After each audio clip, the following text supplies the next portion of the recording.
എന്ത് ചെയ്തുന്നോ? അവള് മന്ത്രം കൊണ്ട് നല്ല ഭംഗിയുള്ള ഒരു പെൺകുട്ടിയായി മാറി. ഉണ്ണി വരണ വഴിയില് ചിരിച്ചോണ്ടങ്ങനെ നിന്നു. അവള് പറഞ്ഞു, പൊന്നുണ്ണി പൂങ്കരളെ പോന്നണയും പൊൻകതിരെ ഓലയെഴുത്താണികളെ കാട്ടിലെറിഞ്ഞിങ്ങണയൂ.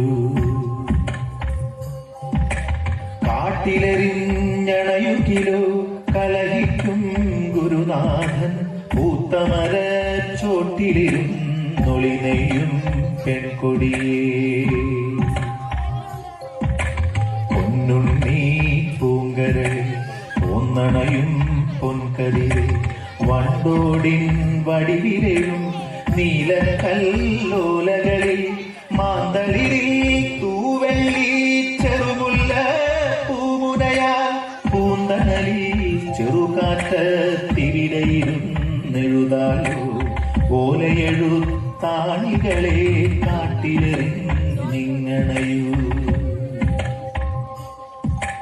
പൂത്തമര ചോട്ടിലിരുന്നൊളിനെയും പെൺകൊടിയെ ഓലയെഴുത്താണികളെ കാട്ടിലിതാ ഞാൻ കളവൂ, കാട്ടിലിതാ ഞാൻ കളവൂ. എഴുത്താണി ഇരുമ്പല്ലേ? അതങ്ങട് കളഞ്ഞപ്പോ ഭൂതത്തിന് സന്തോഷായി. സ്കൂളിൽ പോണ്ടല്ലോ ഓർത്തപ്പോ ഉണ്ണിക്കും സന്തോഷായി. ഭൂത